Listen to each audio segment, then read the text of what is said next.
Hey guys, welcome to Login Helps. Today I'll be showing you how to log into your MidJourney AI account online on your computer. And now let's dive right in.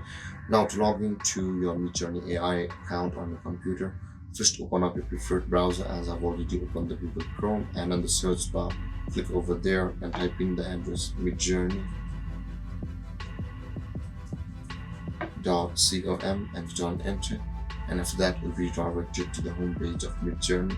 Now in order to log into your MidJourney account, from over here at the bottom right corner of the screen guys, you can see the sign in option available for us. Click on that sign in button,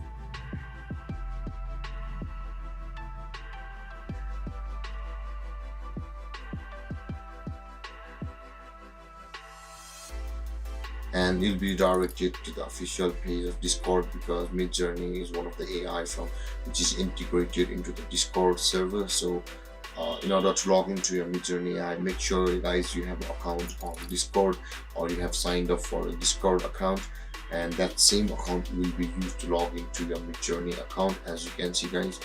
And I have already signed up for a MidJourney account. I have already signed up for a Discord account, so guys, and my computer saves it because I often use it regularly. And with that being said guys, now in order to log into your MidJourney account, simply enter your Discord email address over here, or your username over here, or your phone number over here, and then enter your password over here and click on login, and then you'll be signed into your Discord account, where you'll be able to use the MidJourney AI on its full potential. And with that being said guys, this is how you log into your MidJourney AI account on your computer. And if you have any confusions or questions regarding the topic, feel free to comment in the comment section below, and don't forget to like, subscribe, and hit that bell icon for more videos. Thank you for watching guys. Peace.